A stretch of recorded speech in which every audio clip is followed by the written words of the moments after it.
As Azimio, we are together on this issue.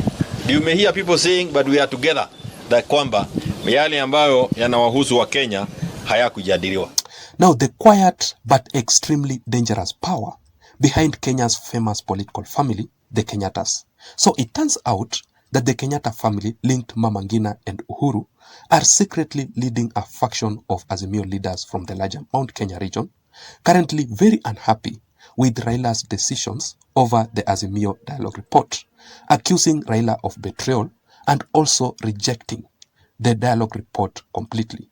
And that simply explains as to why the former Jubilee Party Vice Chair, David Murathe, the active Jubilee Party SG, Jeremiah Kioni, and the Githunguri member of the National Assembly, Honorable Gathoni Wamuchomba, are just being used here by these superpowers behind the scenes to deliver the Kenyatta's urgent warning, anger, and dissatisfactions over the report and completely opposing it. Okay. Now, David, yesterday, the leader of Azimio, Raila Odinga, after a closed-door parliamentary group meeting, which was preceded by a top brass meeting of Azimio, came and said several things. But the bottom line is we are not happy with the outcome of the national dialogue that took place. What's the background of this? I said it last weekend. I think I was in an interview with some guys from the Daily Nation. And I said, yes, we are unhappy with some aspects of the outcome. Because when we went into this dialogue, there were some fundamentals that we wanted addressed in this. And remember, this was like calming the temperatures for the country. Hiyo ripoti Ishongwa anataka kuleta kule bunge. Hiyo ripoti ambayo ametengeneza wakiwa na kina Kalonzo Musyoka. Kama haitakuwa na maneno ya one man, one shilling, one vote, Wamuchomba anaomba ruhusa kutoka kweli. But the root cause of all these issues emerged immediately after the Kenyatas were found guilty, red-handed, for sponsoring Raila Odinga's previous demonstrations across the country for their own personal interest and benefits to be served, including the exemptions from payment of taxes, as well explained by President William Samoei Ruto.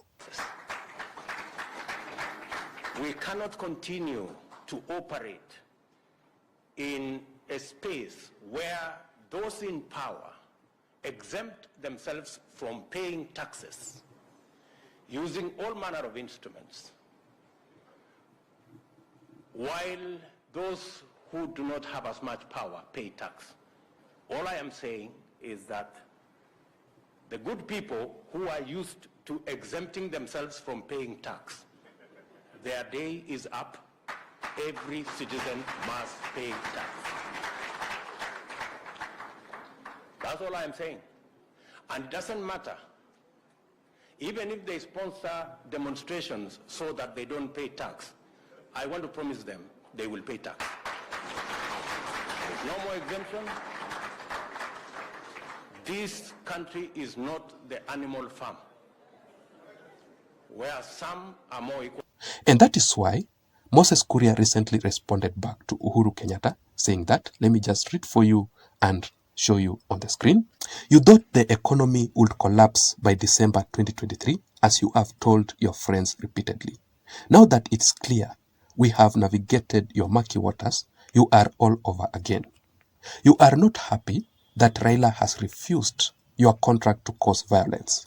You conned him that you would make him the president. Then you fired all of your experienced campaign managers. You lied to the old man. And now you want to manage him again by saying you are in Azimio to stay. Mjinga akierevuka. So these demonstrations that were being sponsored by Uhuru and the Kenyatas in general are exactly what led to the first round of the dialogue meeting, which collapsed abruptly. But the second round of the dialogue meeting, both parties, Azimio and the Kenya Kwanza Alliance, agreed for the selected officials only to sit in a committee.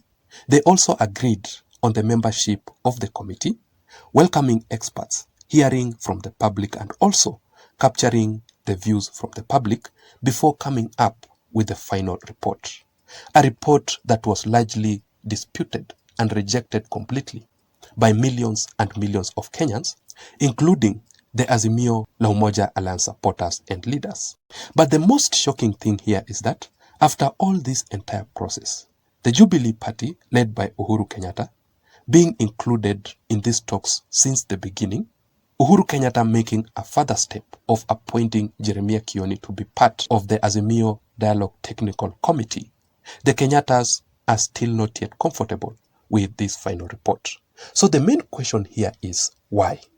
Let me read for you this particular article from the Daily Nation statement, which says that divisions in Azimio, as Uhuru Kenyatta, Martha Karua and Eugene Wamalwa distance themselves completely from Raila William Ruto talks. So in this particular analysis here, ladies and gentlemen, I just want to explain to you just a brief factual sacred truth and also the critical details of all these issues.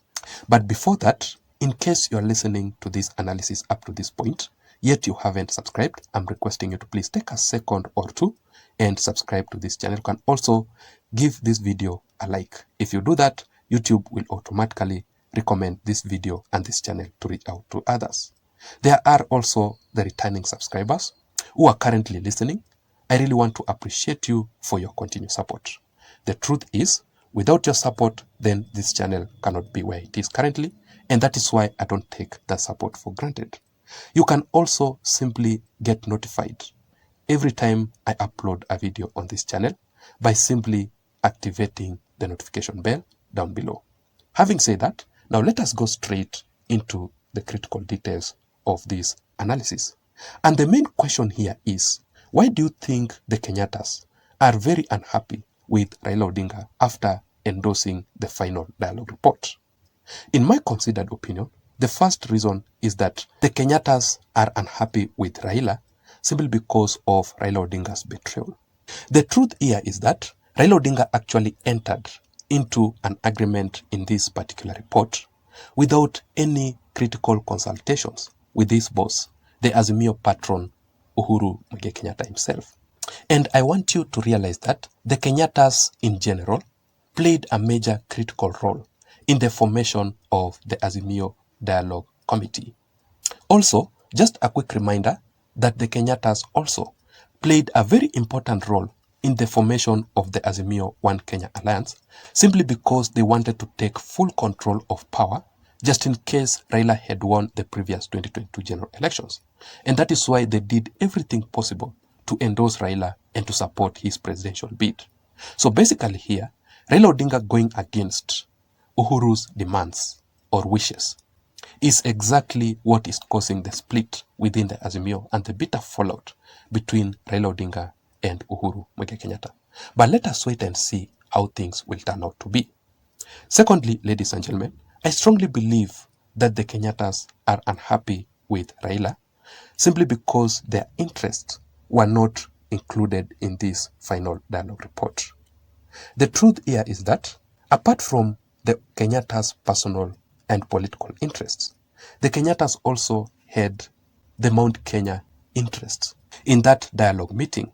Like, for example, the agenda that Uhuru Kenyatta started of 1 man, 1 vote, 1 shilling in the previous BBI document.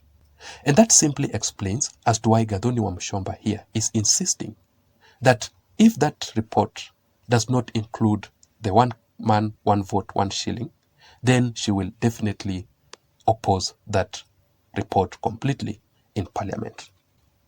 And finally, I strongly believe that Uhuru is not happy with Raila Odinga after this particular report here, simply because Raila Odinga agreed on some issues with President William Ruto. And I want you to know that Uhuru Kenyatta wanted President William Ruto and the Kenya Kwanza Alliance to fail completely. And that simply explains as to one of the main reasons as to why Uhuru Kenyatta used to sponsor Raila Odinga's previous demonstrations and the street protests. Now that Raila Odinga has entered into an agreement with President William Ruto, it simply means that William Ruto, at least, he will have peace to control the government. Therefore, if there is peace in the country, William Ruto will be able to achieve his political objectives. That is a nightmare for Uhuru Kenyatta, and he will not allow that to happen. So that is it, ladies and gentlemen. I don't know what you think. Let me also know your thoughts, your views, and your opinions in the comment section down below. Otherwise, let me see you again in my next analysis, but please don't forget to subscribe to this channel. Bye-bye.